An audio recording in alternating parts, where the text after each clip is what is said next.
As águas, os tempos e a cidade.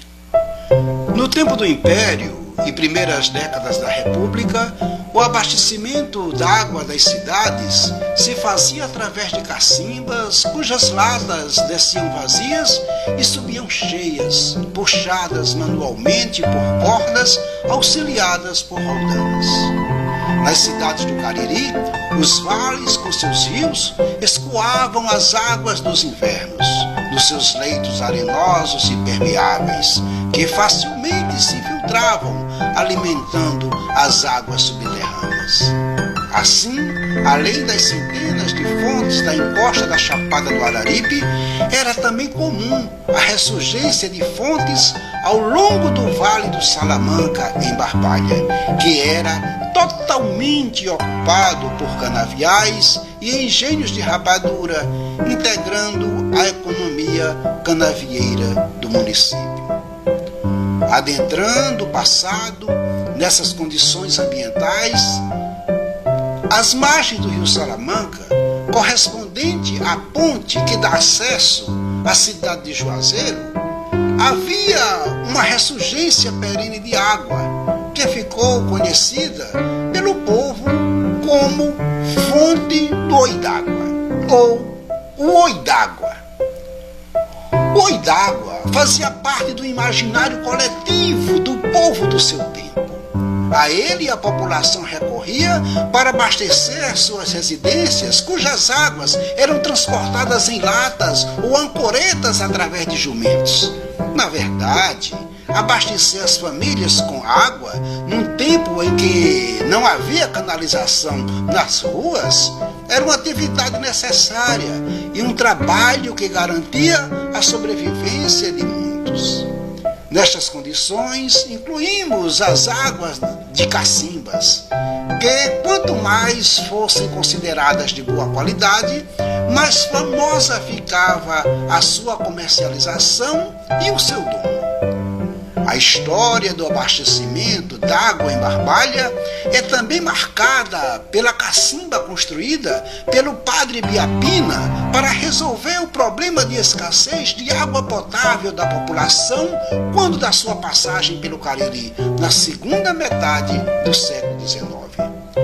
Trata-se de uma cacimba cuja construção era no formato de uma pirâmide invertida, cavada no chão, constituída de degraus que iam estreitando a proporção que dava acesso à água lá no fundo. Essa obra ficou popularmente conhecida como Cacimba do Povo. Nome sugestivo, considerando que na época, como dizia o jornalista João Brígido, as águas tinham seus donos. A Cacimba do Povo era localizada na área próxima, onde funcionou o engenho do Dr. Lírio Calou, tendo sido soterrada, retratando a falta de consciência da preservação da memória da cidade. A Cacimba do Povo testemunha o trabalho social e missionário do padre Biapina no Cariri, num período marcado pela epidemia do cólera, que se propagava matando centenas de pessoas por dia, decorrente da própria falta de higienização da água. Assim, a história do abastecimento d'água em Barbalha e no Cariri é a história de desafios, lutas e empreendimentos para garantir a sobrevivência humana numa época em que não existia energia elétrica, nem tecnologia que garantisse maior facilidade de exploração e distribuição dos recursos hídricos subterrâneos para a população. Na busca de superação desses desafios, se inclui a ideia desafiadora de transposição por gravidade das águas da Fonte do Camelo, lá no Caldas, na Chapada do Araripe, para a cidade de Barbalha, a quilômetros de distância. A ideia foi do coronel João Coelho em 1909, na primeira metade cidade nas primeiras décadas da República, que no momento inicial buscou concretizá-la em parceria com o médico Filgueira Sampaio, mas que só veio se concretizar em 1936, com a colaboração do professor José Bernardino. Assim era criada a Companhia Canalização Caldas, constituída por ações. Um dos primeiros investimentos empresariais de água no Cariri. Um grande desafio a ser superado. Fazer a água do Caldas chegar até a cidade por gravidade, atravessando propriedades particulares e enfrentando um relevo como obstáculo, que em algumas áreas era mais alto que o nível exigido pela gravidade necessária para o escoamento superficial. Manter a gravidade num relevo ondulado era um obstáculo ao declive das águas, num tempo em que nem se pensava em energia elétrica, que hoje possibilita o bombeamento nas transposições. A engenharia de construção das canaletas de pedra, ainda presentes e abandonadas nos barrocões e ferro de engomar, de grande valor paisagístico, também esquecidos, é uma obra que chama a atenção. Lamentavelmente, poucos conhecem ou sabem da história do seu próprio lugar. Trata-se de uma muralha construída de pedra e cal, de mais de 1,5 metro de altura, com uma canaleta central revestida de cimento, numa extensão de quilômetros, ligando a cidade até a Fonte do Camelo, na Chapada do Araripe. Tendo a necessidade de se manter a gravidade da água até a cidade, a gigantesca e contínua muralha de pedra, em muitos locais, dependendo da topografia, passa por baixo do chão, desaparecendo completamente. Outras vezes aparece novamente em áreas de menor altitude. A extensa muralha de pedra de canaletas da Companhia Canalização Caldas testemunha o desafio de transposição de águas da Chapada do Araripe para a cidade. Uma obra desafiadora para a época, de grande valor social. Na intenção de controlar a pressão das águas, a muralha de pedra apresenta na sua vala central de escoamento partes cobertas e descobertas para a liberação da pressão do ar comprimido na estabilização do escoamento. Não raro, a pressão da água gerava vazamentos. Esses problemas fez a gestão da empresa recorrer a canos de barro como solução. No entanto, a fragilidade técnica era menor que a grande ideia dos seus idealizadores.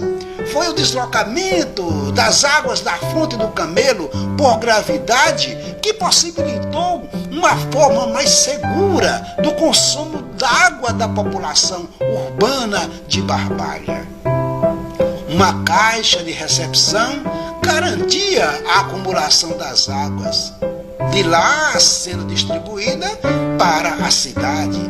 Esse empreendimento possibilitou à cidade a ser servida de banheiros públicos e piscina, onde se pagava uma taxa para o uso destes serviços e que movimentava a população. Foi da transposição das águas da Fonte do Camelo, idealizada pelo coronel João Coelho, com a colaboração de José Bernardino, através da Companhia Canalização Caldas, uma das primeiras políticas hídricas de segurança de abastecimento d'água à população no Cariri. Empresa que, pela dificuldade de manutenção decorrente dos constantes vazamentos, foi municipalizada em 1950, na gestão do prefeito Alfredo Correia. A história da água corresponde à história da idealização de técnicas e dos seus tempos no aproveitamento das águas subterrâneas que caracterizam a hidrogeologia do Cariri. Ainda ao falarmos sobre abastecimento d'água na cidade, é impossível esquecermos dos chafarizes em algumas áreas da cidade para garantir de água às residências. Entre eles, lembro dos localizados na rua Cláudio Couto e Padre José Correia, como política social de abastecimento d'água para a população do bairro do Rosário, na condição de morro, que ainda não dispunha de água encanada. Era comum a existência de longas filas de latas vazias esperando a água chegar nas torneiras, serem cheias e conduzidas pelas mulheres que subiam o morro com as latas d'água na cabeça, amortecendo o peso com as chamadas rodilhas de pano. Realmente não era uma vida fácil, que faz valer o ditado: que não pode com o pote, não pega na rodilha. Mulheres guerreiras pegavam nas rodilhas porque aguentavam o peso da vida. Aos homens, o transporte d'água era feito nos chamados galões, um pau que atravessava os ombros no sentido horizontal dos seus braços abertos, tendo em cada extremidade uma lata d'água. Tem mais. Como as águas das levadas da encosta da Chapada do Araripe não chegavam até os moradores das áreas altas, as mulheres se dirigiam coletivamente até elas para lavarem as suas roupas domésticas, onde passavam o dia, que após estendidas e secarem ao sol, voltavam com as suas trouxas na cabeça de roupa limpa. Assim, entram na história a Zoada e a famosa Taboqueiras, locais que recepcionavam as lavadeiras. Os lugares da memória do abastecimento d'água, tais como o Oi d'Água, o Rio Salamanca, a Cacimba do Povo do Padre Biapina, lamentavelmente soterrada, a Fonte do Camelo, as canaletas de pedra que ligam a cidade à Fonte do Camelo na Chapada do Araripe, cujas muralhas ainda existem nos barrocões, desafiando o tempo e a depredação, são testemunhos materiais da história do abastecimento d'água de Barbalha. Estes lugares, que lamentavelmente a maioria do povo nem conhece, nem sabe da sua importância, precisam ser preservados na condição de patrimônio cultural do município. Que o poder público e a sociedade se manifestem a esta provocação que a história nos faz.